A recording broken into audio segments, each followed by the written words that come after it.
Chairman of Russia's Security Council, Dmitry Medvedev, has said that if the European Union takes frozen Russian assets, then it may be considered by Moscow as tantamount to an act justifying war. This comes as the European Commission had yesterday proposed an unprecedented use of frozen Russian assets or international borrowing to raise 90 billion euros for Ukraine to cover its struggling military and basic services. I have Aditya Vadhavan joining me with more details. Aditya, over to you. These comments by the Deputy PM of Russia are very, very serious in nature because for a long time now, the European Union has put sanctions on Russia. Recently, one of the European Union sanctioned one of the Rosneft oil refinery, whose subsidiary is in India's Gujarat. So indeed, there have been concerns in Russia regarding these sanctions because the assets have been frozen in the abroad countries, particularly in the European, Western European countries. So indeed, if as per the statement of the Russian Deputy PM, if the Western Europe does not remove these sanctions, which means that their assets in these countries will be frozen. This will be an act of war as per this statement of the Deputy PM of Russia. And indeed, this could have major consequences and a major escalation in the Europe.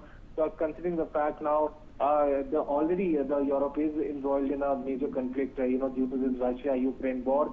And added to this now, this statement is a very warning sign to all the Western countries, Western European countries. And indeed, it needs to be seen, how things unfold in this scenario going forward. Vaishali. Aditya, stay on with me. Now, Energy Minister of Turkey, Alparslan Bayraktar, has said that Turkey is urging Russia, Ukraine and all parties to keep energy infrastructure out of the conflict and ensure energy flows continue uninterrupted. This comes as Ukraine has targeted Russia's shadow fleet in the Black Sea. Turkey, a NATO member, has kept warm ties with both Kyiv and Moscow during the war and has called attacks on Russia-linked vessels near Turkey unacceptable. Aditya, what more can you tell us?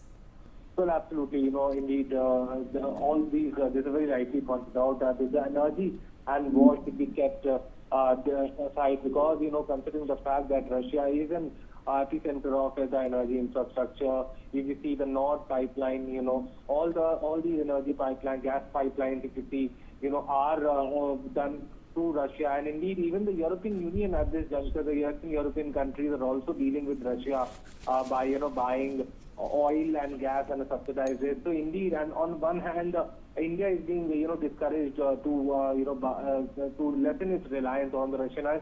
So indeed, it's a complete hypocrisy, as far as the Western European countries are concerned, because they themselves are, engaging in business with Russia. However, they are stopping other developing and global South countries, to do business with Russia. So indeed, at this juncture, it needs to be seen, how this energy business, this trade flows, which originates, which mainly takes place through Russia. It is very, very essential that all the like-minded countries should, engage with trade as far as with Russia as far as possible. Yes, Vaishali. Aditya, thanks for joining me on the broadcast. And with that, we're slipping into a short commercial break. Stay with us.